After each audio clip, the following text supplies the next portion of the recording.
কোথা থেকে এসছো তুমি? ধুবুলিয়া থেকে। একটু জোরে বল। ধুবুলিয়া।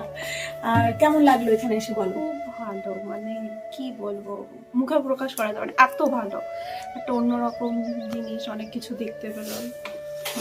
ফিলিংসটা নিজে এক্সপিরিয়েন্সের মধ্যে দিয়ে না গেলে বোঝা যাবে না, কারণ হ্যাঁ। অনুভূতির জিনিস, বোঝানো যায় না, না তাই না? বোঝানো যাবে না, একদম বোঝানো যাবে এখানে না। না আসলে বোঝা যাবে না। আপনার কেমন লাগলো? আমার তো শুনেই খুব ভালো লাগছে। আমার মনে হয় সবারই এরকম করা উচিত।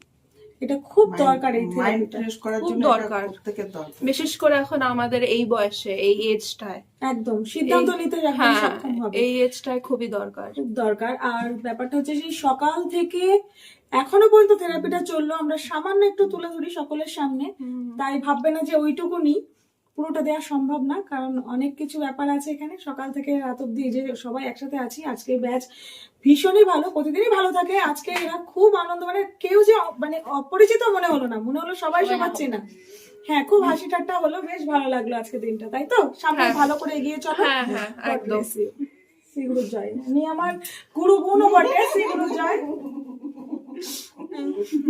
গুরুদেব মাথার উপরে রয়েছেন। না, গুরুদেব না চাইলে আমাদের এই মিলনটা হতো না, হয়তো চেয়েছে বলেই তাই। কোনো জন্য বোন টোন ছিলাম না। হ্যাঁ, এবার গুরু বোন হয়ে জন্য। হ্যাঁ, সত্যি তাই। তুমিও ভালো থেকো। Thank you so much. Thank you.